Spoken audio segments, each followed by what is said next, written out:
여러분 안녕하십니까, 김만음입니다.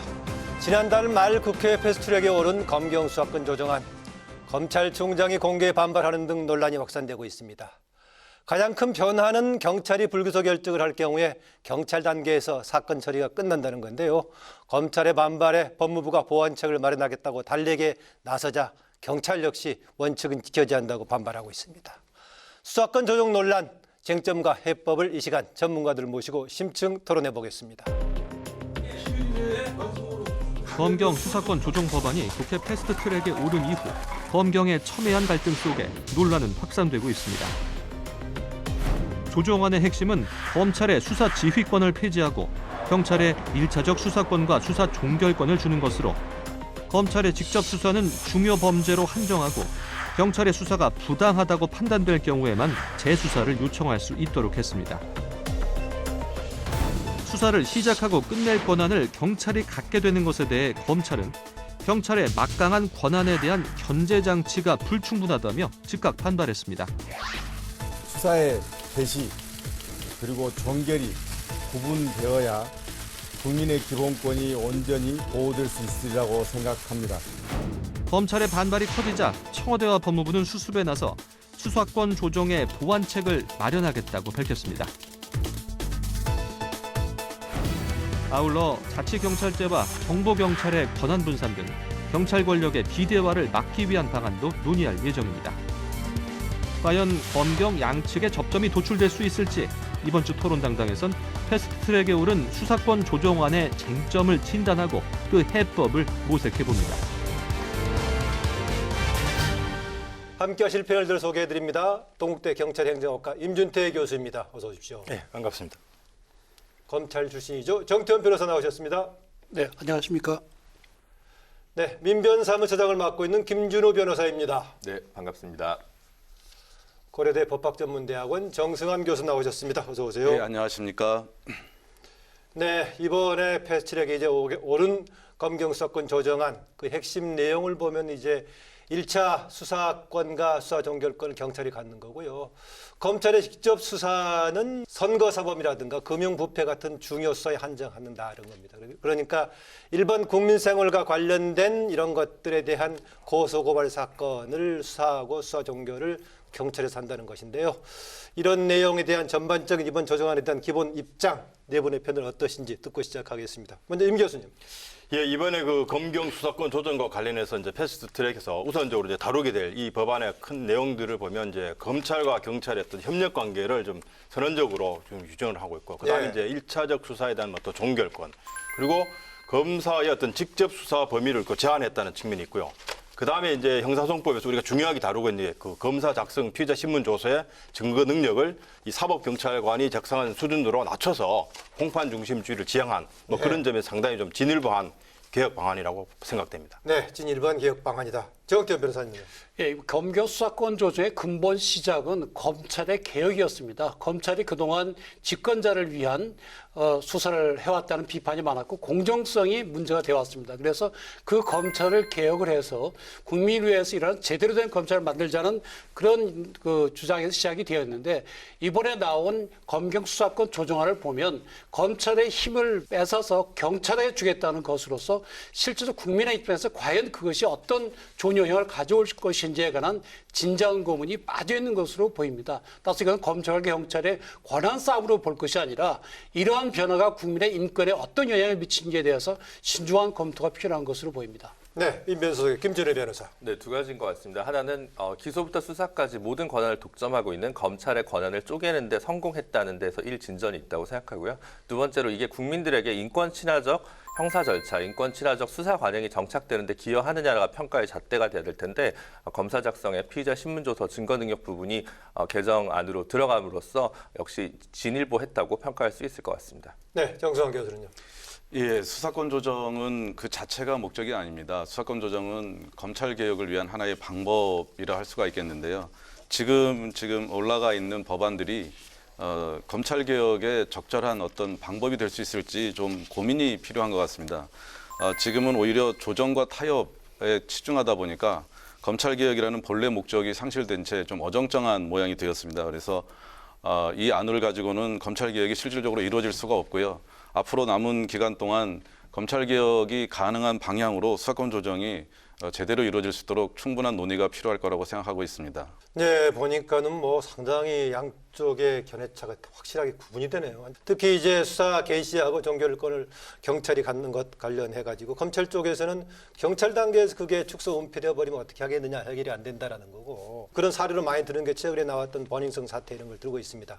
반면에 충분히 경찰이 자의적으로 축소 왜곡할 여지에 대해서 통제 장치가 돼 있다 이렇게 얘기하는데, 김준희 변호사님, 거기에 대한 논란, 어느 쪽의 입장에 대해서 충분히 설명이 소위 가능하겠습니다. 이제 암장이라고 해서 사건이 은폐되는 과정, 네. 은폐되는 경우는 검찰에게 있냐, 경찰에게 수사 종결권이 있냐에 따라 달라지지는 않습니다. 아하. 김학의 전 차관 사건 같은 경우는 검찰이 수사를 했는데 무혐의로 덮은 사건이거든요. 그래서 그 부분은 어떤 제도를 설계하더라도 장단점이 있기 때문에 좀 침소봉대하는 측면이 있지 않나 이렇게 생각합니다. 버닝썬이든 뭐 김학의 사건이 마찬가지다. 그 얘기군요. 네. 제도 개선 방안이 종합적으로 좀 더 촘촘하게 만들어져야 되는 건 맞습니다만 검찰에게 주면 괜찮고 경찰에게 주면 안 된다라는 이분법은 조금 왜곡된 논점이 아닌가 통제 장치는 싶습니다. 제대로 돼 있냐요, 어떤가요? 통제 장치의 부분에 있어서는 실제로 충분하다는 게 이제 정부 여당 쪽의 입장인데, 그 부분에 관해서는 실시해보지 않은 제도를 가지고 정확하다 안 하다라는 문제가 하나가 있고요. 두 번째는 구체적인 내용은 또 시행령을 통해서 정리돼야 되는 부분이 있습니다. 그 부분은 역시 우리 사회가 좀 수기를 해서 토론을 해야 되는 부분이라고 생각됩니다. 네, 정수환 교수. 예, 그 현실적으로 뭐 어떤 일이 벌어질 것인가, 또는 뭐 검찰과 경찰 누가 더 뭐 그 공정하고 잘 할 것인가, 이런 문제가 아니고요. 이 부분은 사법 절차의 어떤 본질적인 문제를 생각해 봐야 되는데요. 수사 종결권이라는 것이 사실상 기소 불기소 결정권이거든요. 근데 이 부분은 검찰이 원래 담당하고 있던 것이고, 사실은 이제 그 검사가 기소한 사건만 판사가 판단할 수가 있는데요. 그렇다면 이제 그 한 번 더 그런 과정이 생겨가지고 경찰이 기소 의견으로 보낸 사건만 검사가 판단해서 기소하는 뭐 이렇게 되다 보니까 사실상 경찰이 검사가 된 셈이죠. 근데 검사는 우리가 이제 뭐 그 판사에 준하는 자격 기준과 신분 보장 이런 걸 통해서 이른바 준사법기관이라 하거든요. 사실상 이렇게 되면 경찰이 하나의 또 다른 검찰처럼 역할하는 것인데, 물론 이제 검찰이 가진 권한을 일부 나눴다는 데서 의미가 있겠지만은 그걸로 인해서 검찰의 힘이 빠졌느냐, 그렇지는 않거든요. 검찰이 가진 다른 중요 수사에 대해서는 여전히 힘을 행사하기 때문에 검찰 개혁 차원에서 검찰이 가진 권한이 일부 제한될 수는 있을지 몰라도 사실상 이게 큰 의미가 없고, 문제는 경찰을 과연 검사처럼 동등한 어떤 기소 불기소 결정 권한을 가진 기관으로 인정할 것이냐, 이 부분에 대해서 조금 더 신중한 검토가 필요하다는 것이죠. 네. 예, 실제로 이 부분에 대해서 이제 검찰 측의 그 논객들이 상당히 좀 이제 과장되거나 또는 이제 강조를 많이 하시는 경향이 네. 있는데, 경찰 단계에서 우리가 이제 통상 우리나라 전체 그 범죄 사건이 이제 검찰까지 모두 합쳐서 한 200만 건 정도 됩니다. 그 중에서 연이요? 예, 연 평균 거의 뭐 한 20년 가까이 비슷한 수준인데, 이 경찰 단계에서 뭐 혐의가 없다든지 뭐 죄가 안 됨이라든지 이런 이제 사건으로 해서 이제 불구속 또는 뭐 무혐의 사건 이런 식으로 해서 통치한 사건들 중에 99.4%가 경찰의 그 불송치 결정의 그 의견과 검찰의 의견이 동일합니다. 그리고 나머지 0.6% 정도는 검사가 리뷰를 해서 그 부분에 대해서는 좀 더 추가적으로 밝히는 사건들이 있습니다. 전체적으로 보면 우리나라 이제 검사가 기소한 사건에 법원에서 무죄난 사건도 2%에서 한 3, 4% 정도 됩니다. 예. 그러니까 이 정도 차이로 본다면 사실 경찰 단계 판단이나 검찰이 그 경찰의 판단 결과를 리뷰해서도 99.4%라고 한다면 상당히 높은 수준의 의견 일치를 보는 것이거든요. 예. 단 0.6%를 가지고 과연 이제 이 경찰의 그 의견이 검찰과 동등한 수준으로 가도 되느냐라고 하는 어떤 비판은 조금 우리가 생각해 볼 여지가 있습니다. 그래서 통계적으로 0.6%인지 그건 모르겠지만, 제가 검사할 때 해본 경험에 의하면 경찰이 무슨 뭐 부도덕하거나 그렇게 해서 은폐한다기보다는 이분들이 기본적으로 법률가들이 아니거든요. 대개 보면 이제 순경 시험도 그렇고 경위 시험도 그렇고 뭐 기본 형법, 형소수법 정도만 이제 시험을 쳐 들어오기 때문에 기본적으로는 법률가들이 아닙니다.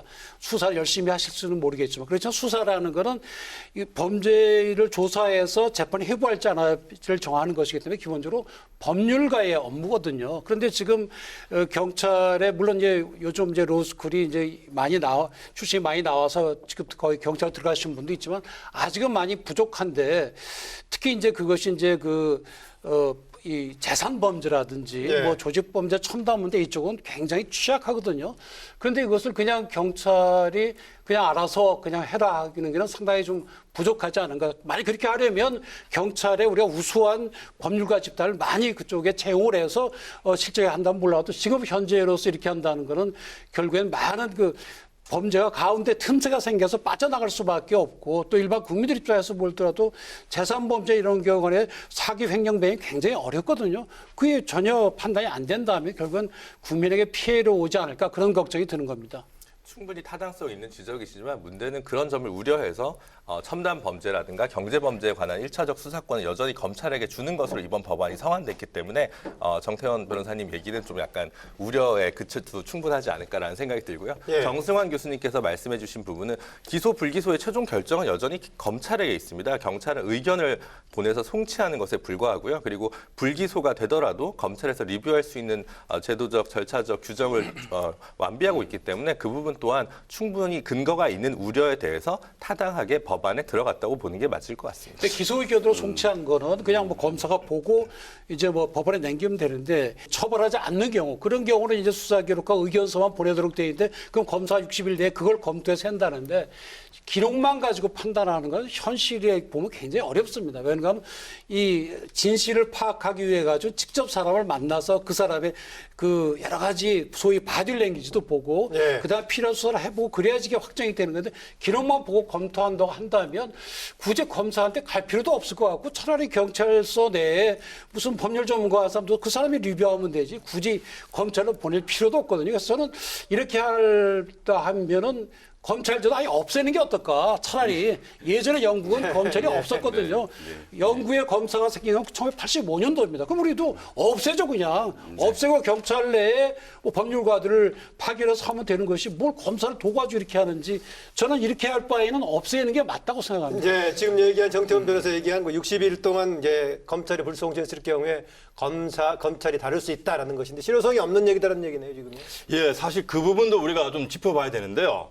지금 이제 영국은 이제 86년도부터 이제 검사 제도가 생겼습니다. 예. 그 전에는 경찰과 채용된 변호사가 국민을 대신해서 기소를 했습니다. 특히 이제 미국이나 영국, 이제 그 호주 쪽을 본다면 이 경찰이 갖고 있던 수사와 기소권을 분리한 겁니다. 그러니까 예. 우리나라는 지금 경찰이 아니라 검사가 수사권과 기소권을 갖고 있는 걸 분리하는 것처럼 소위 말해서 우리는 이제 영국 쪽 사례하고 정반대 현상을 지금 경험하고 있는데 이제 캐나다의 사례입니다. 아주 예. 간단하게 돼 있죠.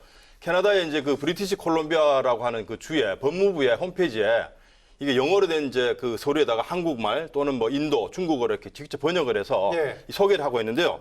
그 법무부에서 소속된 검사의 역할이 뭐라고 되어 있냐면 이 캐나다의 검사는 수사에 개별 사건에 관여하지 않고 이 모든 수사는 경찰에서 종결한다라고 아주 간단하게 예. 이 한국어로 제가 번역한 거 아닙니다. 이건 이렇게 선진국들은 사실 경찰과 밑에 나와 검찰의 있는 홈페이지 한글로 그렇죠. 번역. 그게 제가 번역한 거 아니에요. 이건 예. 그냥 그 홈페이지 자체에서 외국인들을 위해서 자체 제작한 건데 이 정도로 아주 심플하게 검찰과 경찰의 권한을 뭐 경찰 단계에서 다 이렇게 해결할 수 아니 있도록 근데 하고 있습니다. 저는 이거 안 가져왔는데 기왕 보시려고 그러면 여러분 인터넷 들어가가지고 LA 카운티 검찰청에 그걸 한번 보세요. 그 다음에 뉴욕 퀸스도 한번 보세요. 거기에 보면은 수사의 책임자는 검사고 검사가 증거를 수집해갖고 기소를 결정 그렇게 돼 있거든요. 지금 캐나다 이렇게 돼 있는지 모르겠는데 그리고 기본적으로 우리나라는 영미법 계통이 아니라 독일, 프랑스 쪽 계통의 법 계통이거든요. 근데 그 계통에서 검사가 왜 생기냐? 검사가 생긴 지가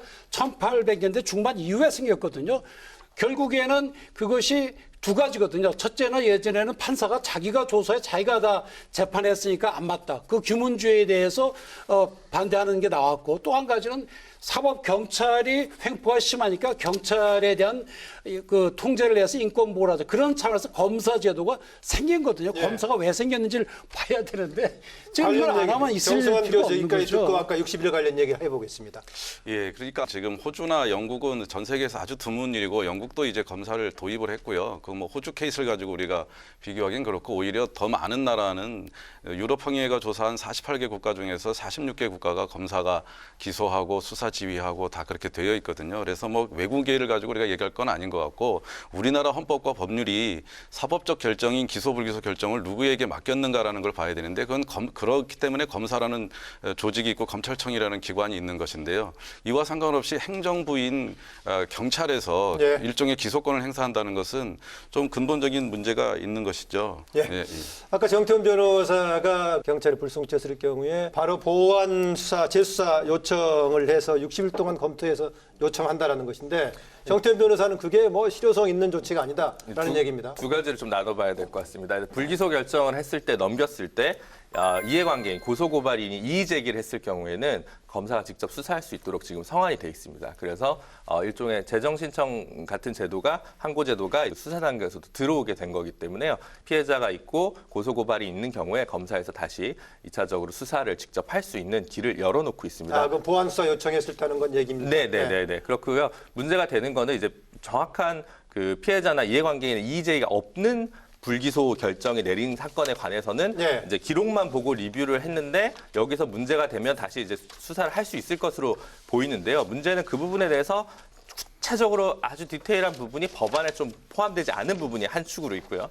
두 번째로는 그 60일이란 기간이 사실은 좀 갑자기 들어온 부분이 있습니다. 이번 패스트트랙 전국이 굉장히 신속하게 논의되다 보니까 그 부분이 약간 수기가 충분히 되지 않은 측면이 있어서 기간은 탄력적으로 조정할 수 있다. 네, 그거는 좀 논의의 여지가 정태훈 충분히 있다고 변호사는 또 생각합니다. 하나가 서류상으로만 봐가지고 모른다는 얘기입니다. 이해관계인이 이의 제기를 해가지고 한 경우에는 검찰이 직접 수사를 다 할 수 있습니다. 그래서 그 부분은 1차적으로 피해를 보는 국민들이 생각하는 체감하는 부분에 있어서는 여전히 검사에게 맡길 수 있다라고 보시면 될 것 같습니다. 네, 그러니까 뭐 그냥 불송치했을 경우 재수사 요청과 다르고 이의를 제기했을 경우에는 보완 수사 요청도 있다라는 뭐 얘기를 네, 하네요. 이제 고소고발 두 가지, 사건이 아닌 경우도 예, 많죠. 두 가지 문제가 있는데요. 이번에 그 검찰 개혁을 하면서 권한을 나누자 해가지고 경찰이 줄곧 주장했던 게 수사와 기소를 분리하자는 거거든요. 네. 근데 수사하는 경찰이 기소 불기소 여부도 결정하게 해달라는 거는 스스로 모순이거든요. 수사하는 사람이 기소 불기소를 결정하면 거기서 권한 남용이 나오니 검찰이 가진 권한 가운데 기소권 말고 수사권을 우리에게 달라 그랬는데 불송치 결정이라는 일종의 불기소 권한을 우리에게 달라고 하면 원래 자기들이 주장했던 거하고 완전히 모순되는 부분이 있고요. 그다음에 그 이해관계자가 없는 사건이라든가 또는 당사자가 이의 제기하지 않은 불송치 결정이라는 것의 성격이 뭐냐. 검사가 불기소 결정을 하면 그것은 일종의 사법적, 준사법적 결정으로서 하나의 사건이 종결이 되는 것입니다. 네. 그래서 여기서 수사 종결이라고 하는데 경찰이 불송치 결정을 하고 검사도 이의 제기 안 하고 당사자도 이의 제기하는 상태에서 끝나면 그게 완벽한 절차의 종결이냐. 이거를 형사소송법적 입장에서 한번 변호사님께서 생각해 봐셔야 되거든요. 예. 충분히 좋은 지적이고요. 그렇기 때문에 지금 현재 검찰도 마찬가지입니다. 아무런 문제가 없을 때 검찰이 사건을 덮은 경우에 피해자가 없는 사건에서는 방법이 없습니다. 재정신청 제도라는 건 고소고발인만 신청 자격을 가지고 있기 때문에 사실 모든 사건에 대해서 재정신청을 전면 확대하는 개혁 법안이 필요하거든요. 그런데 이런 부분들에 대해서는 검찰은 철저하게 침묵하고 있다는 부분이 한 점 짚어줘야 되고요. 그리고 아까 거듭 얘기하는데 어쨌든 여전히 기소 의견을 불기소, 기소를 최종적으로 결정하는 건 여전히 검찰입니다. 검찰이고 경찰은 의견을 보내는 건 지금과 동일하고요. 그러니까 제가 말씀드리는 거는 불송치 결정에 대해서 이의 제기나 아무것도 없을 때 그게 검사의 결정은 아니고 경찰의 결정으로 끝나는 건데 예. 그게 우리 사법 절차가 가능한 것이냐 이에 대해서 생각을 해야 된다는 것이죠. 근데 저는 이제 그 부분에 있어서 계속 그 검사가 준사법기관이라고 얘기하는데 사실은 검찰은 법무부의 외청입니다. 검찰도 분명히 행정부의 일원이거든요. 근데 그걸 자꾸 이제 법원과 동격으로 이렇게 자꾸 어떤 면이 거슬러 있냐면요. 올리시려는 것도 사실은 어떤 면이 조금 있냐면 함의가 있지 않나. 검찰이 준사법기관이라는 이유는 검찰이 내린 기소 불기소 결정에 대해서 행정심판하지 않습니다. 행정소송하지 않습니다. 법원에서 형사법원에서 그 당부를 판단하는데 경찰의 불송치 결정은 그러면 똑같이 형사법원에서 나중에 판단할 수 있는 부분이냐 아니면 이것은 일종의 행정처분이기 때문에 행정소송을 할 사건이냐 이런 것들이 명확하지 않은 거죠. 예. 그 관련해서 그래서 검찰 쪽에 반발도 나오고 하니까 이번에 박상기 법무부 장관이 보안 수사 관련해 가지고 그동안에 단서 조항이 있던 것 정당한 이유가 없는 한 경찰은 지체 없이 이행하도록 했다. 이 부분을 빼던가 아니면은 조금 내용을 바꾸도록 했는데 그런 조정이 들어간다면 조금 합리적인 해법이라고 보십니까, 정태훈 변호사님? 저는 그렇지 않다고 봅니다. 왜냐하면 저는 이 법안을 보면 참 이상하게 생각한 게 이 조문 몇 개 안 고치는 거거든요. 사실은 신설도 몇 개 안 돼. 근데 거기 정당한 이유라는 게 9번이나 들어가 있어요. 아하. 그래서 아니 일반적으로 물론 어느 용어나 마찬가지입니다. 정당한 이유가 있으면 처벌도 안 되고 다 그 의무를 면하는 거죠. 그런데 이렇게 정당한 이유란 말을 수없이 이렇게 집어넣은 그런 입법 사례인지 굉장히 궁금하고요. 오히려 그럼 정당한 사유가 무엇이냐? 그럼 그건 누가 판단하는 거냐? 오히려 거기에 대해서 다툼이 일어날 여지가 있기 때문에 이 입법 기술적으로는 이 정당한 이유라는 건 빼도 되지 않나 싶고 예를 들어서 네. 뭐 우리가 사람을 죽였더라도 정당한 사유가 있으면 처벌 안 되는 거 아닙니까? 전쟁 때도 사람을 죽인다.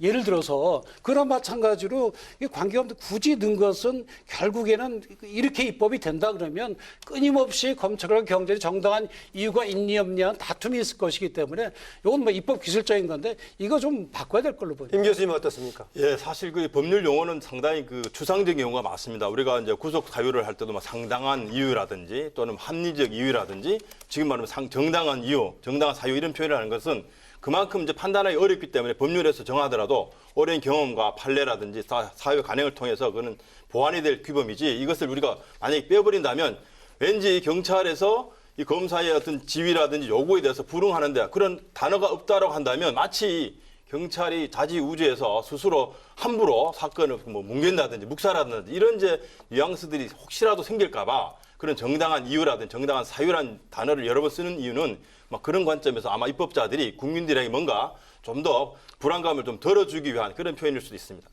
어떻습니까? 그런 조정은 지금 약간의 조금 뭔가 조금 온도차가 있어 보이는데. 이 부분은 이제 그 검사의 수사 지휘와도 관련되어 있는데요.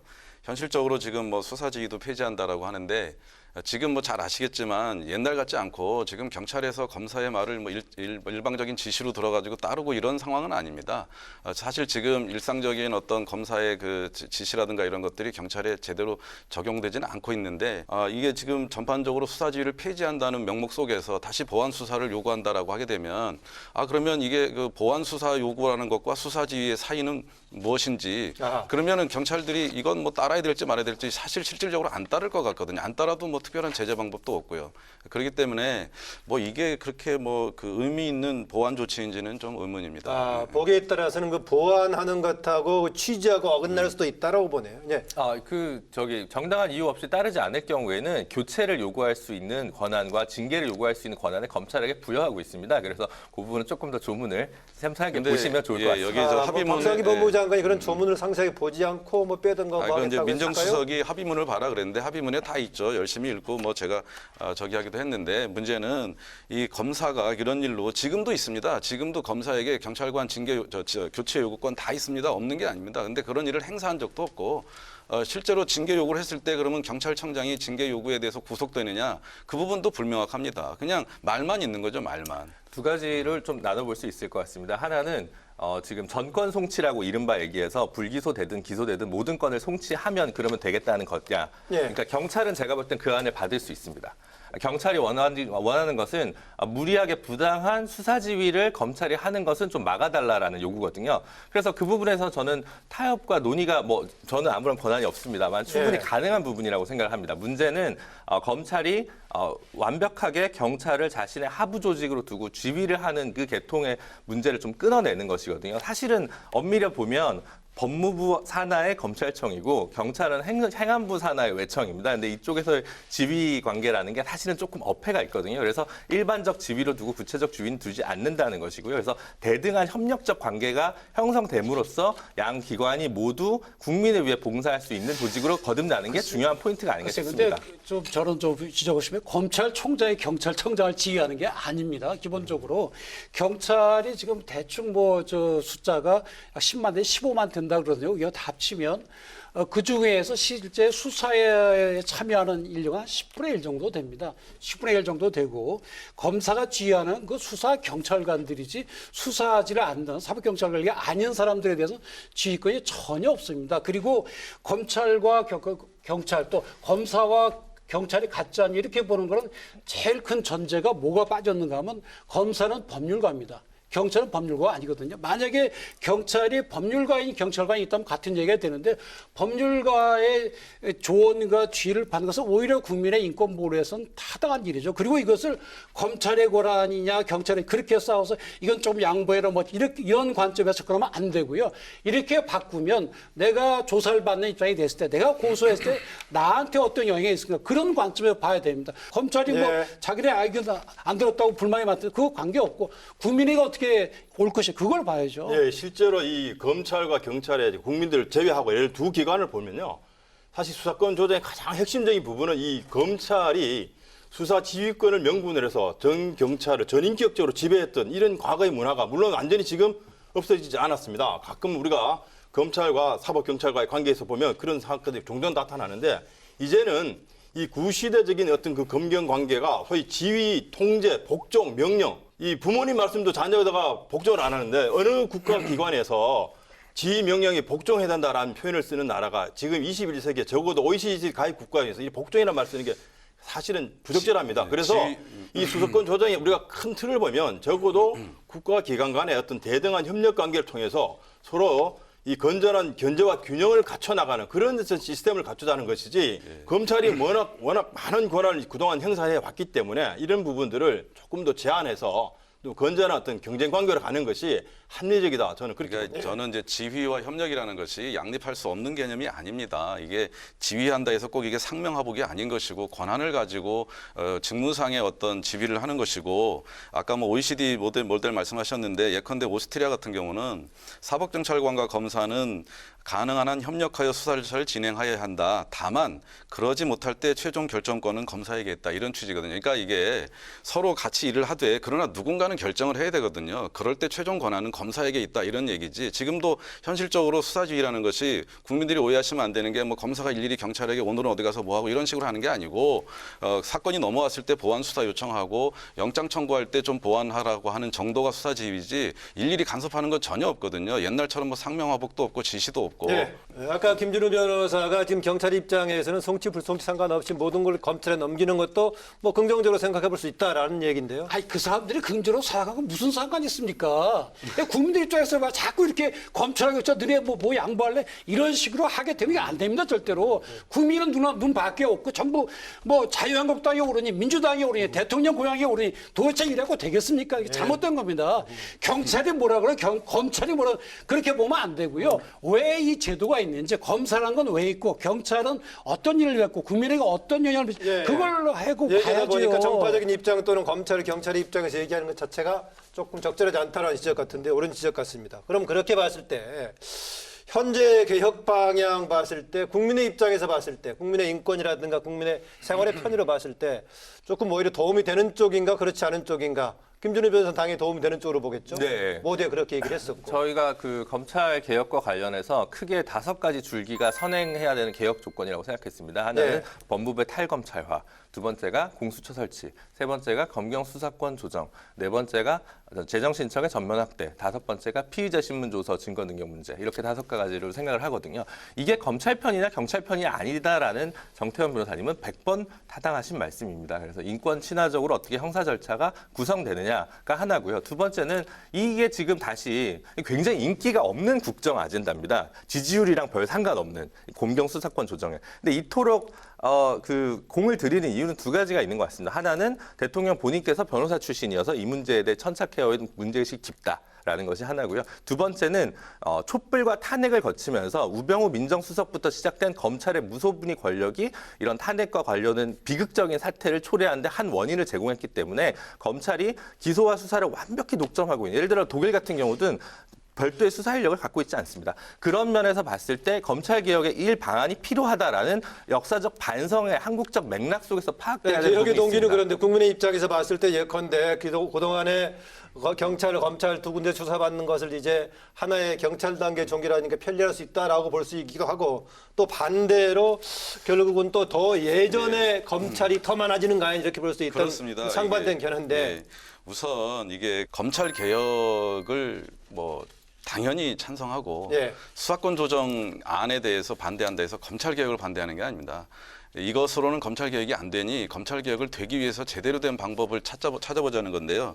대통령 말씀하셨는데 대통령이 그 얘기한 중요한 키워드가 뭐냐면 2번 수사받는 구조를 없애야 된다. 예. 근데 지금의 개정안 갖고는 2번 수사받는 구조가 더 늘어납니다. 지금 아까 얘기하신 그 경찰이 불송치 결정했을 때 당사자가 이의 제기하면 그것도 이제 경찰서장에게 이의 제기해야 되고 경찰서장이 검찰에 송치하게 되거든요. 그러면 검찰이 송치받는 사건 처음부터 다시 수사해야 되거든요.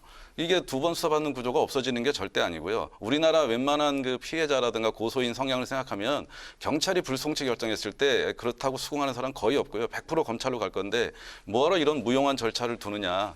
이런 것이 좀 답답한 상황인 것이죠. 대부분 다 이의제기할 거다라고 보시고요. 저는 그렇게 봅니다. 예. 예, 실제로 우리가 이제 한국 검사들, 저는 이제 독일에서 공부를 했습니다. 한국 검사들이 가장 좋아하는 모델이 독일 모델입니다. 이제 독일이 이제 워낙 150년 전에 뭐 인권 친화적인 또 법의 수호자라고 검사제도 탄생한 그런 배경을 갖고 많이 인용을 하시는데 실제 독일만 하더라도 검사가 직접 수사하지 않습니다. 왜냐하면 독일은 사실 당사자주의가 아니거든요. 오히려 검사는 판사 쪽에 가 있는 그런 쪽의 형태이기 때문에 경찰당의 수사 결과를 객관적으로 리뷰할 수 있는 그런 이제 검사 제도인데 우리나라는 또 해방 이후에 영미제도가 들어오면서 상당히 또 당사자주의로 와 있습니다. 그러니까 이 검사가 피의자 피고인의 이익보다는 오히려 원고로서 처벌을 해달라는 그런 입장이 강하다 보니까 이런 이제 서로 이중적인 어떤 그 구조들을 우리가 항상 가지고 있습니다. 그런 차원에서 본다면 결국 이제 경찰 단계에서 이 수사 결과에 대해서 검사가 리뷰하는 것은 어떻게 보면 기소 단계에서 이걸 받아가서 갈 수 있지만 현재 장치로 경찰에서 충분히 이 수사가 된다라고 한다면 뭐 검찰 단계까지 안 가고 연간 한 55만 명 정도, 그러니까 200만 건 사건 정도의 한 4분의 1 정도는 경찰 단계에서 충분히 판단이 가능한 사건인데 이것도 지금 모두 검찰로 넘어갑니다. 물론 개중에는 수사 이의를 제기해서 불만을 해소할 수는 있으면 검사가 수사권을 가지고 있기 때문에 그렇습니다. 그러다 보면 적어도 우리가 이 제도라는 게 완벽하지는 않지만 55만 명이라는 사람들이 충분히 이 경찰 단계에서도 우리가 근데 사건이 이 수사라는 거예요. 기본적으로 인권 침해된 요소가 강한 겁니다. 경찰도 그렇고 검사도 그렇고. 그래서 저는 항상 얘기하는 게 나쁜 검사와 나쁜 형사는 무슨 차이가 있을까요? 국민들 입장에서. 지금 나쁜 검사니까 그걸 뺏어서 나쁜 형사, 나쁜 경찰 주겠다 이런 얘기인데 국민들 입장에서는 나쁜 검사도 있어서는 안 되고 나쁜 경찰도 있어서는 안 되는 거거든요. 그러겠죠. 예. 그런 점에서 볼 때 이 수사는 인권 침해적이기 때문에 어떻게 통제를 많이 해야 돼요. 그래서 경찰이 예를 들어 영장 신청하면 검사가 또 보고 그다음에 또 판사 영장 실질심사에서 또 보고 이런 절차를 계속 만들어서 함부로 못하게 해야 되거든요. 검사도 수사를 시작하거나 기소 불기소할 때 철저한 사법적 통제가 들어가야 됩니다. 지금 현재처럼 안 하고. 그런데 지금 좀 걱정이 되는 것은 경찰에 대해서는 어찌 됐든지 간에 검사가 통제를 해왔는데 그 통제가 완전히 없어지는 것 비슷하고 새로운 통제는 없거든요. 아주 쉬운 예로 지금 아까 말씀드린 대로 경찰에 한 10분의 1 정도만 수사를 하고 나머지는 수사를 안 합니다. 그래서 수사팀이 아니고 보안, 정보, 경비, 교통 많은 그 분야들이 있는데 실제로 그 지휘하는 사람들은 평생 수사를 한 번도 안 해본 그 상관들이 있거든요. 그런 네. 사람들이 수사에 관여하게 되면 결국 국민들의 인권은 어떻게 될 것인가. 그게 이제 우리가 고민해야 될 부분이라고 생각하는 거죠. 그러니까 독립을 시켜야 돼요. 경찰 내에서 수사경찰을 다른 행정기관도 독립을 시켜야 이게 되는 것이지 이거는 검찰과 경찰의 문제가 아닙니다. 예. 동의하는 얘기가 있고 조금 다른 결이 있어서 조금 말씀만 보태겠습니다.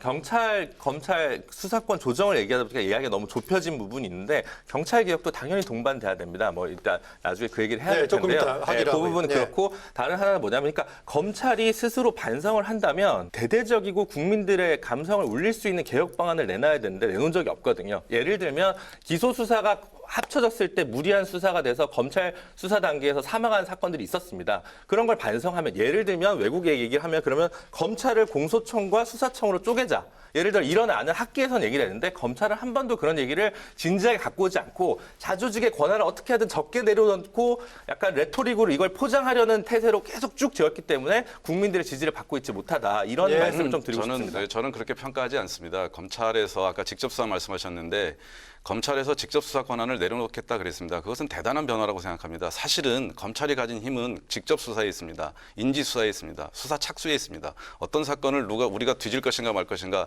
지금 예컨대 승리 사건도 엄청나게 경찰이 뒤지고 있거든요. 그래서 이제 검찰총장 얘기가 뭐냐면 수사 개시와 종결을 구별하자는 얘기는 수사 개시가 오히려 더 힘이 될 수 있는 겁니다. 그런데 검찰총장이 직접 수사를 다 포기하겠다, 안 하겠다라고 했습니다. 검사장급 간부들도 다 그렇게 얘기하고 이건 엄청난 변화거든요.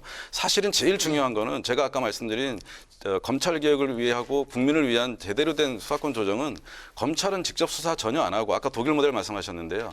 경찰에 대한 수사 지휘와 수사 종결 권한을 갖는 겁니다. 아까 말씀드린 수사와 기소 분리 차원에서 이 기소와 관련된 활동이 수사 지휘면서 수사 종결입니다. 네. 직접 수사는 수사 부분이고 근데 검찰은 이걸 포기하겠다고 했는데 이거는 오히려 법무부 장관이 오히려 엊그저께 다시 올린다 하고 늘린다 하고 이 양쪽이 서로 다른 어떤 수사권을 행사하도록 한다는 게 과연 그 검찰 개혁과 국민을 위한 수사권 조정이냐 이게 좀 거듭 좀 안타까운 마음이죠. 네, 수사 개시권 자체를 갖지 않는 것만도 검찰의 자의적인 권한을 많이 통제하는 거다라는 얘기인데. 예, 저는 사실 뭐 이게 편이 좀 성격이 다르긴 합니다만 정성환 교수님 일부 이제 동의를 하는 게 검찰이 사실 사후 통제에 이 치중하게 되면 객관적인 입장이 될 수 있습니다. 그렇다면 직접 수사권을 완전히 내려놔야 됩니다. 근데 지금 현재 패스트트랙까지 올라가 있는 이제 법안을 보면 이제 선거범죄, 네. 공무원범죄 이런까지 합치면 경제범죄까지 합치면 실제로 공식적으로 할 수 있는 그 직접 수사 범위도 전체를 보면 한 33만 건 정도 됩니다. 네. 그러니까 이 부분은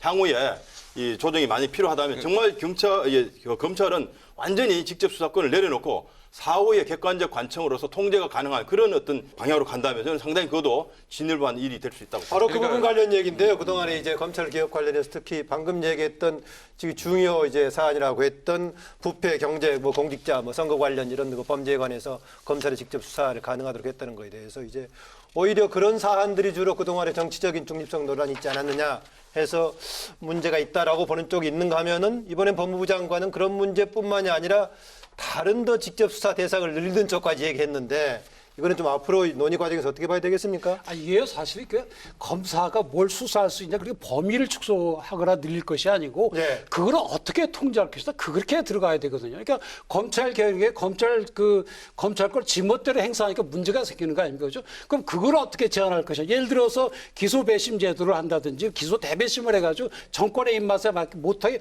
그렇게 하면 되는 것인데 이걸 조금 넓히고 좁히고 이렇게 해서 해결되는 문제는 아닙니다. 실제로 외국의 검찰들 보면 중요한 사건 다 수사를 해요. 미국도 마찬가지고 독일도 마찬가지, 네. 일본도 마찬가지. 그래서 검찰은 수사하지 마라. 예를 들어서 아까 권익선 얘기하셨는데 지금 이 안대로면 처음에 폭력 사건으로 됐잖아요. 그러면 경찰이 폭력 사건에서 검찰에 송치를 하면 검사는 그 뒤에 무슨 성매매도 있고 마약도 있고 의심스럽다. 그거 조사할 권한도 없고 수사를 할 수도 없어요. 왜 그러면 당해 사건에 해당되거든요. 그래서 이런 빈틈들이 생기기 때문에 그거는 이제 앞으로 입법 과정에서 고민이 되겠지만 기본적인 방향 자체가 검찰권에 대해서 어떻게 통제를 할 것인가 그렇게 나가야 되지 않나 저는 그렇게 생각을 합니다. 그래서 제가 아까 두 가지인데 하나는 그 정태원 변호사님 말씀하신 취지에서 보면 저는 그래서 재정 신청 전면 확대가 반드시 필요하다라는 생각이고 그 부분이 좀 입법이 좀 됐으면 좋겠다라는 아쉬움이 있고요. 두 번째로 정승환 교수님께서 말씀하신 독일 모델을 저는 이제 우리 사회가 가야 될 길이라고 생각합니다. 근데 이번 검경 수사권 조정과 형사소송법 검찰청법 개정안에서 이 내용이 충분히 담기지 못했습니다. 왜냐하면 개혁이라는 건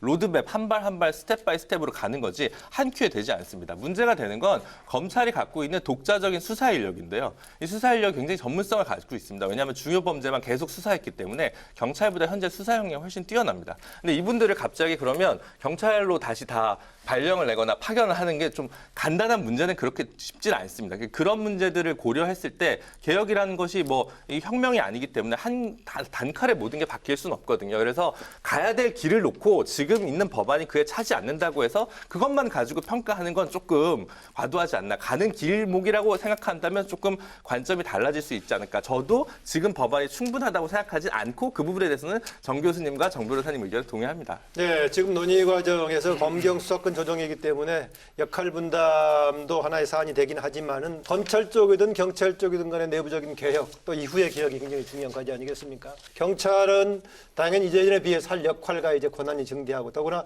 국정원의 상당히 기능도 넘겨가는 상황인데 그래서 걱정들이 많습니다. 경찰 권력 또 새로운 권력기관으로 탄생하는 거 아니냐? 최근에 뭐 전직 경찰청장 두 사람이 지금 문제가 되고 있는 상황인데 정보경찰과 수사경찰 분리 문제 적당한 적절한 해법이 가능하다고 보시면 어떻습니까? 예, 당연히 그 부분은 이제 정보경찰 또는 이제 행정경찰 그리고 사법경찰은 분리가 돼야 되고요. 뭐 두 분 그 변호사님 교수님 잘 아시겠지만 이른바 선진국 모든 국가에서 그것은 기본적인 모델입니다. 미국의 FBI하고 CIA는 정보기관이고 FBI는 수사하는 조직인데 원래 한 몸이었습니다. 그런데 이게 문제가 많다 그래서 FBI에서 CIA가 분리된 거거든요. 그래서 지금도 CIA는 절대 수사에 관여할 수가 없습니다. 그것은 그만큼 문제가 많다는 것이고 또 프랑스에서 그런 문제가 있어서 똑같은 모델이고요. 그렇기 때문에 우리나라도 정보경찰, 사법경찰 분리하는 것은 당연히 가야 할 길이고 그 분리 수준이 내부에서 무슨 본부 나눠서 분리하는 겁니까? 완전히 분리하는 겁니까? 그런 것은 아예 별개의 기관이 별개로, 돼야 되고요. 네. 그게 이제 아까 우리 변호사님 말씀처럼 한꺼번에 힘들면 적어도 이 그 경찰 내에서의 그 조직적인 측면에서도 양쪽이 교류할 수 없게 해야 됩니다. 이른바 경과라는 게 있는데요. 군대의 병과처럼. 예. 근데 우리나라 경과 제도라는 것은 총경 이상은 해당 없습니다. 중요한 건 그 간부급들의 문제인데 간부급들은 아무런 경과가 없습니다. 간부는 경찰청장은 수사도 정보도 치안도 모든 걸 다 할 수 있습니다. 그렇지만 이런 구조로는 경찰차장 한 사람이 모든 것을 좌지우지할 수 있어가지고 이것은 좀 문제가 심각한 것이고요. 그리고 이제 뭐 이 합의문을 읽어봐라 이런 표현을 누군가 했는데 그것은 굉장히 좀 무리한 표현이라고 생각하고 합의문에 분명히 수사권 조정과 동시에 사법경찰을 일반 경찰 조직에서 분리하는 제도를 마련해야 된다라고 딱 해놨습니다. 근데 이 부분에 대해서는 아무런 진전된 내용이 없고 이 상태로 바로 수사권만 가게 되면 사실 그 경찰 국가란 말이 있는데요. 옛날 이른바 자유당 정권 때는 경찰 국가였습니다. 우리가 잘 아는 뭐 경무대라든가 이런 걸 생각하면 되는데 이건 좀 그 반드시 수사권 조정 전에 아니면 최소한 동시에 이루어져야 될 일입니다. 예, 저는 뭐 사실 정보경찰에 근무를 했었던 경험도 있습니다. 20년 전에 했는데 그 개혁이 필요하다는 게 절대 뭐 거의 90% 동감을 하고요. 뭐 내부적 업무를 이렇게 분리할 것인가 또는 뭐 행정안전부의 외청으로 시점도 굉장히 중요하다는 얘기인데 그렇죠. 동시에 최소화해야 된다. 예, 근데 사실은 왜냐하면 이게 다른 제도가 같이 움직여야 되잖아요. 수사권 문제하고 또 경찰의 사법경찰과 행정경찰 분리해서 국가수사본부를 만드는 것도 같이 지금 진행을 하고 있는데 하나도 어떤 그 입법화가 되지 않았기 때문에 이 부분은 사실 좀 시간이 걸리고요. 그러니까 그래서 지금 그 이제 수사경찰, 정보경찰 문제는 패스트트랙에 들어가 있지 않은 것이기 때문에 네. 시점에서 하나만 먼저 돼버리면 결국은 비대화가 먼저 되는 거 아니냐? 예, 그 부분은 물론 시차가 있습니다. 그래서 경찰에서도 지금 국가수사본부라고 사법경찰 별도로 적어도 경찰청 소속 아예 상당한 수준으로 또 독립시키고 또 정보경찰도 경찰개혁 차원에서 별도로 지금 진행되고 있습니다. 그래서 물론 뭐 똑같이 진행되면 좋지만 아마 시차는 분명히 있지만 아마 이 부분도 지속적으로 아마 그 변화가 될 것으로 보입니다. 그런데요, 이게 보면은 이제 예전부터 2005년도부터 민변에서도 그랬고 참여연대도 그렇고 심지어 조국 교수 그 당시 조국 교수까지도 뭐라 그랬는가 하면 사법경찰이 아닌 행정경찰의 수사개혁을 차단해야 된다. 수사경찰의 전문성과 독립성을 강화해야 된다. 중앙집권적 경찰을 분산해야 된다. 이런 수없이 나왔거든요. 네. 그리고 작년에 제가 기억하기로 조국 그 민정수석이 기자회견할 때 이렇게 말씀하셨어요. 관계성을 조정하는 자치경찰과 공수가 만들어진 것을 전제로 구성하는 것이다. 그다음에 경찰 수사인데 행정경찰이 사법경찰을 지휘할 수 없도록 하는 것이 전제다 이렇게 했거든요. 그래서 이게 굉장히 중요한 전제입니다. 예. 저는 뭐 경찰의 힘을 빼자는 것이 아니고 만약에 경찰에 모든 권을 많은 권을 준다면 적어도 이 두 가지는 같이 가야 되는 겁니다. 이게 안 가고 그냥 해버리면 실제로 수사하는 경찰관들이 제대로 되겠습니까? 수사경찰 신문보장도 안 되고 인사권을 수사경찰에는 다른 사람들이 쥐고 있잖아요. 이렇게 되면 이게 제대로 안 됩니다. 그래서 이게 같이 나가야 됩니다. 예. 당연히 경찰 개혁이 동반돼야 된다고 생각하고요. 근데 좀 국회 사정이라는 게 있습니다. 우리 국회 방송이지 않습니까? 여의도에서 이번에 패스트트랙이 진행이 될 때 국정원법이랑 통합경찰청법안을 가지고 같이 패스트트랙 안으로 올리려고 하는 게 민주당이나 정부 여당의 이제 청와대 쪽 입장이었던 것 같습니다. 그런데 패스트트랙 동의를 같이 해주는 바른미래당 쪽에서 이 부분에 대해서 곤란하다라고 해서 이제 의견 조율이 좀 제대로 되지 않아서 법안이나 이런 것들이 성안된 것은 준비가 되지 않은 것은 아닌데 그 부분이 좀 국회 사정상 안 된 부분은 있다. 그래서 그렇게 좀 짚어야 될 것 같고요. 두 번째, 정보경찰은 어쨌든 경찰의 정보 수집 기능은 일부 필요하지만 현재 굉장히 과도합니다. 근데 지금 경찰청 발표는 올 상반기에 뭐 10% 정도 줄이겠다. 지금 3,000명 정도 되는데 300명, 11%가 줄인다고 합니다. 근데 이거가 이 정부에서 정보경찰 개혁의 끝이면 굉장히 곤란하다. 굉장히 슬림해져야 되는데 문제는 별도의 청으로 분리하는 것이 맞느냐 안 맞느냐는 조금 고민이 있습니다. 왜냐하면 결국은 악용될 수 있거든요. 시스템을 구축했는데 사람에 의해서 악용될 수 있기 때문에 일단 기본적으로 다운사이징이 엄청나게 되는 그 개혁 방안을 정부에서 다시 내줘야 된다. 저는 그렇게 생각합니다. 지금 국회 사정이 있어서 이렇게 동시되지는 못했지만 일단은 수사권 조정과 더불어서 경찰 내부의 수사 정보 분리라든가 자치경찰제 문제 동시에 하는 게 필요하고 당연하다고 보시군요. 네, 네. 근데 검찰 개혁도 검찰 수사 안 하는 거와 마찬가지로 경찰의 자기 개혁을 어떻게 합니까? 그거는 결국 국민의 대표인 국회가 고민을 해서 해야 되는 예, 거거든요. 자기 보고 개혁하라 그러면 자기 몸에 칼을 대는 건데 잘 안 되죠. 결국 그거 나빠서가 아니라. 입법적으로 뭐 이제 강제하는 그런 과제가 돼야 된다는 그러니까 민주당에서 말씀하시는데. 홍익표 의원 안으로 3월 11일자로 법안이 발의가 돼서 일단 내부 교통 정리는 끝난 안이 나와 있는 상황입니다. 네, 이제 법안 이제 발의가 됐더라도 이후에 이제 패스트트랙에 올라가 있는 법안들하고 동시에 같이 넣어서 조정하느냐가 문제가 되겠는데요. 지금 얘기 나왔던 자치경찰제 방안, 정부가 지금 시범 지역까지 발표해서 이런 상황인데 그런 정도 방안이면 괜찮다고 보십니까 어떻습니까? 일단 뭐 전체 국가경찰의 많은 권한이나 어떤 그 책임이 이제 집중되는 것을 좀 쪼개서 국가경찰이 지금 아마 최고 많이 남더라도 한 60% 정도 남을 겁니다. 그런데 현재는 주로 자치경찰에 맡기는 쪽은 민원 정도의 행정사안들 같던데요. 그렇죠. 교통이나 왜냐하면 민생. 이제 이게 과도기적인 상황이기 때문에 우리가 어떤 새로운 제도를 경험하지 않았기 때문에 이 부분은 이제 점차적으로 자치경찰의 어떤 권한에 대한 이 책임이 넘어가면서 아마 더 확대될 것으로 저는 예측하고 있습니다. 예, 어떻습니까, 정 교수님? 예, 이게 수사권 조정과 자치경찰제가 맞물리는 이유는 예. 이것이 그 경찰이 가진 수사권이 또 하나로 통합되게 되면 이것도 막강한 권한이니까 수사권 자체를 분산시키자는 거거든요. 근데 지금 정부 안으로 나온 자치경찰제라는 것은 수사권과 아무 상관없이 그냥 민원, 봉사, 뭐 무슨 어떤 치안, 방범 요것만 일부 파출소 단위로 나누는 이런 식인데 이것은 그렇기 때문에 수사권 조정에서 약속한 자치경찰제와 함께 추진하기로 한 것과는 전혀 별개의 문제이니까 엉뚱한 대답을 하고 있어서 이건 좀 심각한 문제라고 봅니다. 사실은 그 부분은 이제 검찰에서 계속적으로 이제 반대를 했던 이유가 이 자치경찰과 수사권 조정 사실 같이 원래 논할 수 있는 주제는 아닙니다. 이게 선진국 사례에서. 그러니까 별개의 문제인데 이것을 경찰에게 경찰 과도한 권력의 비대화에 대한 우려에서 때문에 나왔던 부득이하게 거죠. 자치경찰을 이제 검찰이 강하게 주장하고 있는데 이게 사실은 출발선상이 다르기 때문에 또 자치경찰 시행에는 상당히 더 많은 시간과 인력과 어떤 제도 개혁이 사실 필요하기 때문에 아마 수사권 조정보다 더 어려운 과제일 수도 있습니다. 시행에서 시간이 걸리더라도 자치경찰을 왜 하는지 그 방향을 정확하게 잡고 가야 되는데 아까 사법경찰과 행정경찰을 분리하는 것과 마찬가지 이야기로 예컨대 이제 경찰을 기능 단위로 이렇게 수평적으로 분리할 수도 있지만은 또 하나의 경찰이 사법경찰, 행정경찰을 하더라도 국가경찰과 각 지방경찰 그래서 하나의 예컨대 대통령을 정점으로 하는 국가 권력이 경찰청장을 통해서 전체 경찰 수사 어떤 기능을 장악하는 것을 막고자 하는 데 의미가 있는데 그러한 생각은 없이 그냥 지방자치 차원에서 자치단체에게 치안권만 주겠다라고 하는 것 가지고는 수사권 조정과는 상관없는 문제가 되니까 이게 좀 문제라는 거죠. 예, 수사권 조정을 통해서 혹시 권력의 비대화에 대한 우려하고 관련 없는 분야가 자치경찰로 넘어가는 것이기 때문에 별개의 문제다라고 그러니까 특히 보군요. 우리는 권위주의적 정부에 살았지 않습니까? 예. 그때는 청와대나 뭐 장관이나 청장이 딱 지시하면 저 밑에까지 말 그대로 이어지는 거거든요. 우리나라도 국가 구조가 그렇고요. 예, 네. 통제나 견제 장치가 없었습니다. 근데 경찰 같은 경우에도 이제 경찰청장을 중점으로 해서 완전 하나의 조직이거든요. 근데 지금 미국이나 영국, 일본, 프랑스 이런 다른 나라들을 보면 그런 나라가 없습니다. 그렇게 경찰청장의 모든 권한이 주어져 있는 나라가 없거든요. 그런데 지금 만약 그걸 안 고치게 되면 이건 경찰 파쇼라는 얘기가 나올 수가 있는 거죠. 더더군다나 이러면 통제할 사람이 아무도 없잖아요. 예전에는 미운하거나 검찰이 통제했는데 이제 검찰 통제도 안 한다.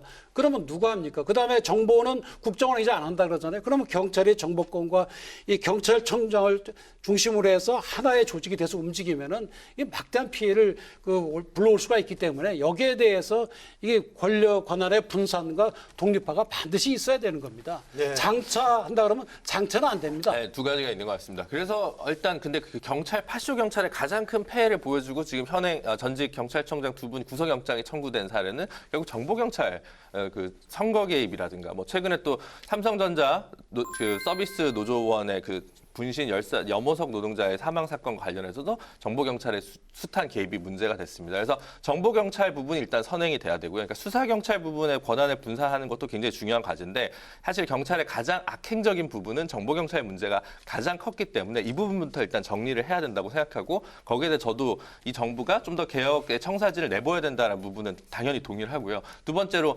민생 치안 방범부터 내리는 거는 개혁의 수순이라는 게 있는데 조금 더 용이할 겁니다. 근데 이게 어쨌든 어쨌든 조직 전체가 12만짜리 조직이기 때문에 검찰과 경찰의 권한을 조정하는 건 이건 뭐 큰 돈이 드는 부분은 아닙니다. 현재로서는. 근데 이거는 예산을 마련하고 별도의 기관을 설치하고 이게 굉장히 시간이 좀 걸리기 때문에 마음먹은 대로 속도가 그렇게 나진 않을 수 있다. 그러다 보니까 조금 손쉬운 부분부터 정리한 부분이 있지 않은가. 이 부분에 대해서는 어느 정도 정승환 교수님 말씀이 일리가 있다고 생각합니다. 예, 그리고 경찰 자체에서 수사하고 정보 기능에 뭔가 이제 분리도 필요하겠지만 혹시요. 정보 수집 기능에서의 무슨 제한이라든가 용처의 뭐 변경 같은 것 개혁의 필요성은 없나요? 어떻습니까? 그것은 당연히 필요하다고 생각합니다. 아까 변호사님 말씀처럼 정보경찰 조직을 분리하는 것이 쉬운 문제는 아닌데 예. 당장 할 수 있는 것은 정보경찰의 정보 수집 범위를 명확하게 제한해야 되거든요. 지금은 뭐 거의 모든 정보를 수집하고 있고 뭐 선거에 관련해서 누가 유리하다 불리하다 글쎄 말이죠. 예. 이렇게 접근하면 선거에서 뭐 이길 수 있다 이런 식의 것은 완벽한 권한남용이고 그것은 있을 수 없는 일이라서 그거는 당장 지금이라도 어떤 뭐 이런저런 협의의 문제가 아니고 바로 시행해야 될 문제 같습니다.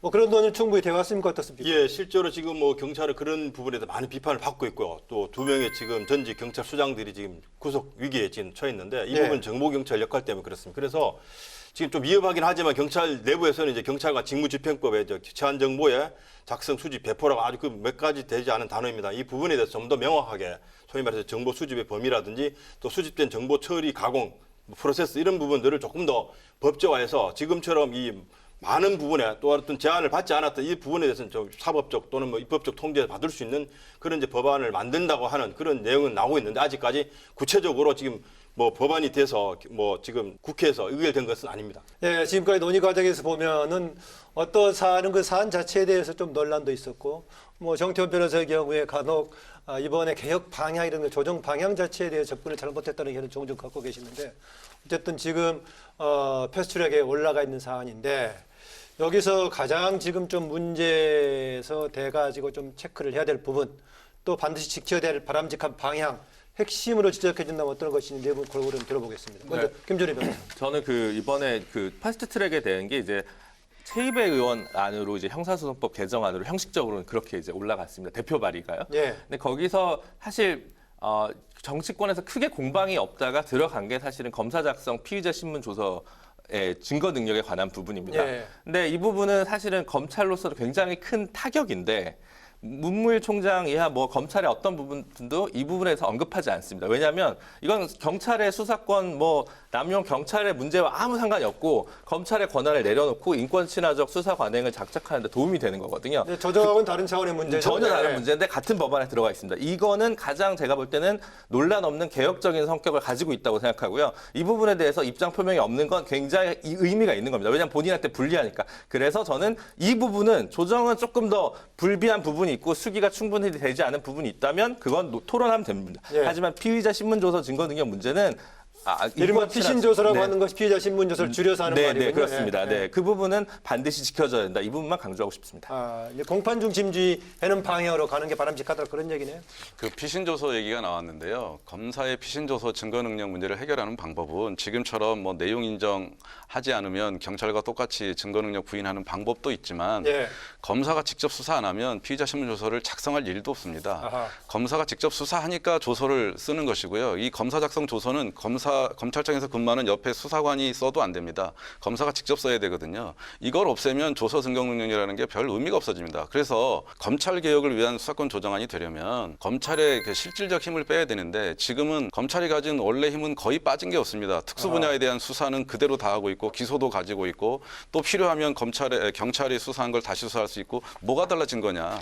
가장 중요한 건 검찰 스스로 내려놓겠다고 했기 때문에 이제 말을 바꿀 수도 없는 거고 직접 수사를 하지 못하도록 하고 직접 수사하는 경찰에 대해서 수사 지휘, 수사 종결을 통해서 통제하는 이런 방향으로 가야 될 것 같은데 이 안은 솔직히 말씀드리면은 검찰 개혁을 위한 수사권 조정안이 아니라 제가 좀 극단적으로 말씀드리면 경찰 수건 사업을 해결하기 위한 수사권 조정안입니다. 이게 무슨 의미가 있는가 하는 거죠.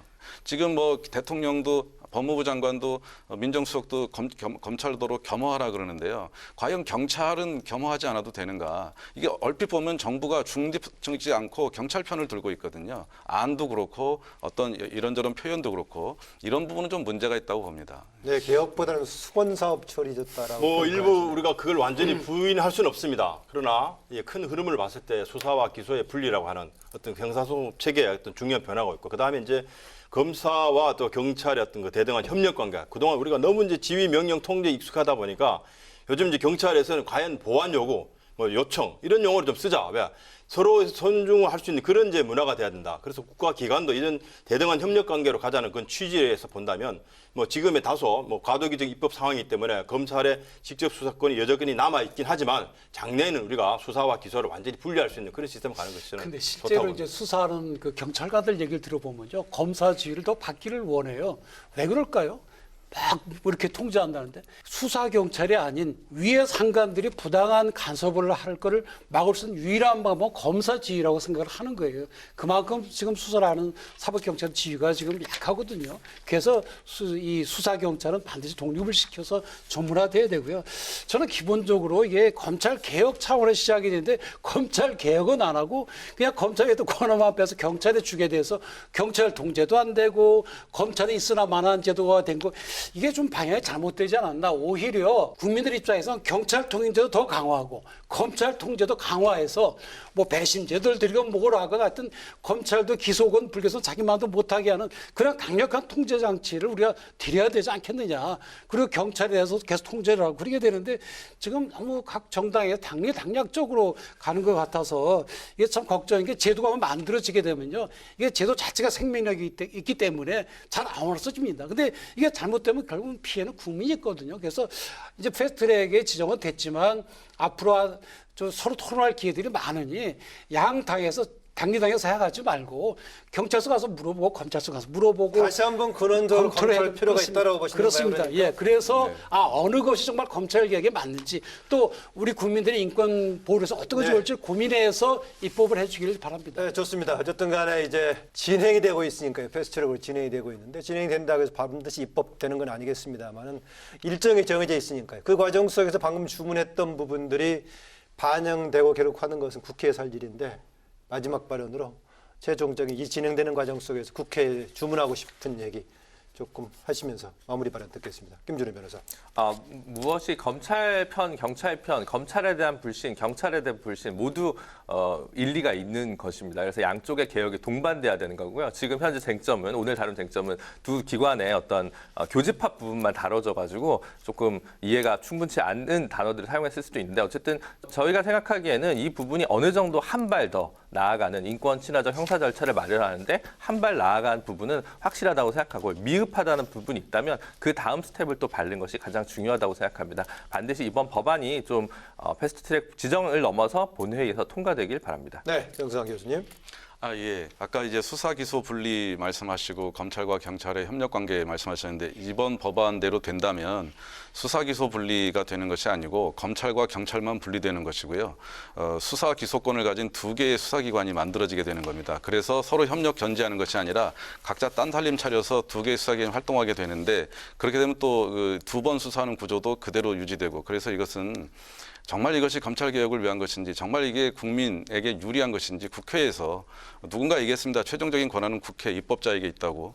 국회가 처음부터 다시 좀 논의를 시작해 주셨으면 하는 간곡한 바람입니다. 이런 얘기들이 일종의 뭐 진영 논리다 이렇게 얘기하는 것은 너무나 위험한 생각 같습니다. 저희가 무슨 그런 편이 있을 리도 없고 저희 학회에서도 이것은 대다수 회원들이 심각하게 우려하는 문제이기 때문에 정말 국회에서 처음부터 논의를 새로 시작한다는 마음으로 다시 살펴보셨으면 하고 부탁드리고 싶습니다. 네, 임지태 교수님.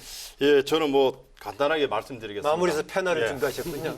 이 수사권과 기소권이 한 기관에 속하게 되면 보통법의 원칙에 반하고 형사사법 체계를 흔든다라고 하는 호주의 사례를 우리가 명심해서 지금 논의되고 있는 이 수사권과 기소권 또 검찰과 경찰 개혁이 국민을 위해서 이루어질 수 있도록 기대하고 있습니다. 네, 정태훈 변호사님. 예, 하여튼 지금 이제 법안은 패스트트랙에 올라가 있고 이제 국회의원들께서 이걸 검토하셔서 이제 제대로 된 법안을 만들어야 됩니다.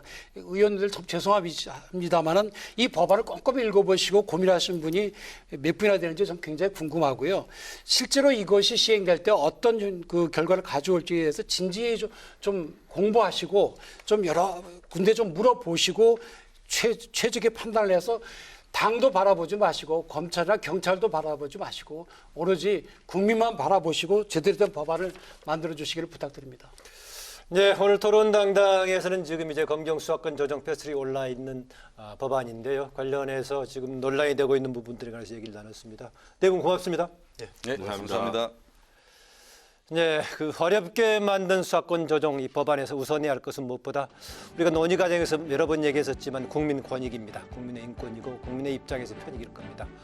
검경 두 기관의 힘겨루기에서 벗어나서 국민을 먼저 생각하고 앞으로 또 국회 논의 과정에서 최선의 해법을 찾아내길 기대합니다. 토론당당 오늘 여기서 마무리하겠습니다. 고맙습니다.